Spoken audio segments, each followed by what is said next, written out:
Hate speech is surging on Twitter following Elon Musk's takeover, despite his claims last month they'd fallen on the platform. According to findings from the Center for Countering Digital Hate and the Anti-Defamation League, posts which include racial slurs against black people have trebled. Slurs against gay people are up 60%, while there's been a 61% spike in anti-Semitic tweets referencing Jews or Judaism. Here for more on this is Michael Edison Hayden. He's the senior investigative reporter for the Southern Poverty Law Center's Intelligence Project. Michael, welcome. What's interesting, and Anne-Marie, and we've all been discussing this at times like this, is we point to Musk taking over Twitter as some kind of cause and effect, when in reality, hate speech has always existed. It's always permeated on certain corners of the internet, especially Twitter as well. And Twitter, I was going to say, Twitter's never really been a squeaky clean place. In fact, we were complaining about this even before Elon Musk took over. So put this into context for us. What is the connection between what seems to be an apparent surge in hate speech and high-profile figures effectively saying they're handling it? So if you remember in the run-up to the 2016 election, there was a lot of talk about how bad Twitter had become, particularly around harassment of women, harassment of reporters, and Jewish people, of course, but pretty much everybody that is not a far-right extremist was getting a taste of it if you were prominent on that website. And it's not exactly like Twitter got radically better since that time. It made small improvements. Right, and we lost some figures like David Duke were on that platform for a decade.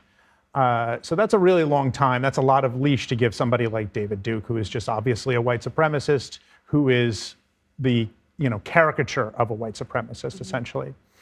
What has changed is after January 6th, Twitter did tighten up its act slightly.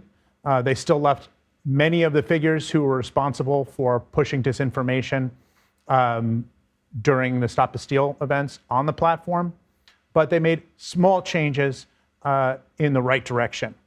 And what Elon Musk has done essentially is bring things back to a period that kind of looks like what we saw in the run-up to 2016. Interesting. There's some experts that have suggested that there are like 300 accounts out there that are belching out 80% of this misinformation, this racist language. If that's and many of them inauthentic accounts, it seems like it wouldn't be that difficult to cut down all of this stuff substantially by just getting rid of those accounts. Right. I think that is a misunderstanding, though, because there are one of the biggest issues is that there are established far-right extremists who have audiences on the margins. One example of that is a man named Andrew Anglin, who runs a website called The Daily Stormer, which is the most prominent neo-Nazi website essentially in the world. It was, for a while, very highly trafficked. And the traffic really collapsed in the aftermath of Charlottesville after tech companies kind of broke ties with Daily Stormer, and they had to move to a series of about around 20 domains. Andrew Anglin is now on Twitter using his own name, right? And there's been no suspension for him. And in fact, he had he is posting not once or twice per day, but he's posting about 10, 15 times a day since coming back onto the platform. And this is the kind of guy who, he was responsible in part for encouraging violence in the run-up to the event in Charlottesville. There is a warrant out for his arrest because he has not paid money he owes in a lawsuit that Southern Poverty Law Center was involved with. So this is really speaking, this is a ground zero, worst possible figure to be on your platform. And, he's just out in the open on Twitter. And that's a huge change, actually, because he would not have been allowed under previous ownership, including Jack Dorsey, quite frankly, who is connected to a number of far-right actors himself.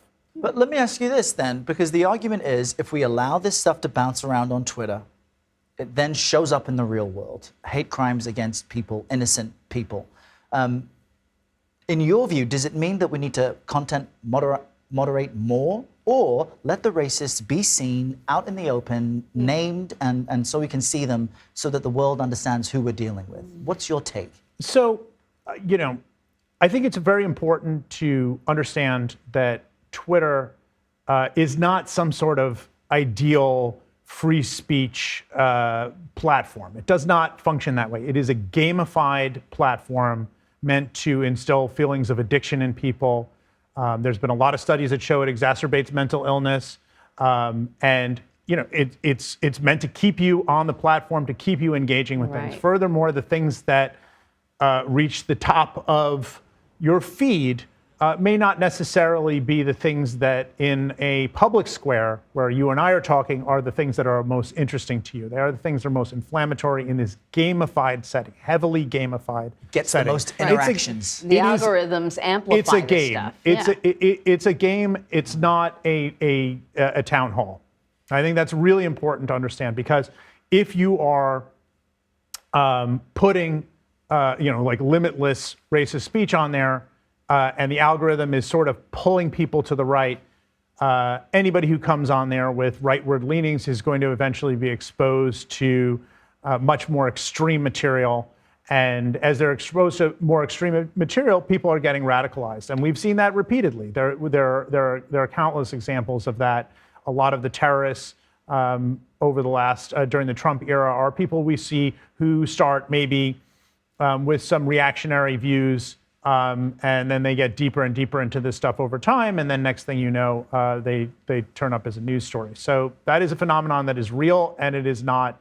I think it inherently shows that Twitter is not a normal free speech town hall arena. It's a good reminder. Listen, I have said that for a very long time, and I've always felt that Twitter's mouthpiece, what am I trying to say? Sort of it's a megaphone. The megaphone is larger than it should be based on the size of the platform. Right. Well, journalists are on there, and I think that's a big factor for Elon Musk. He wants to control narratives in journalism, I believe. He's made a lot of comments to say, like, oh, this is the place, this Twitter is where you need to go to get your journalism and things like that, which is completely not true. Journalism is dependent on who is reporting, what kind of methods they're putting into their reporting, what kind of ethical standards they have. Saying that Twitter itself is where you get the news is shaky to me, and indicative of the fact that Musk wants particular narratives to rise to the top versus others. And one of the most important things to understand about the far-right extremists that are being brought back onto the platform, these are people who spend a lot of time harassing journalists and using Twitter to insert narratives that favor their ideology, their fascist ideology, into the public sphere. So that's a big deal.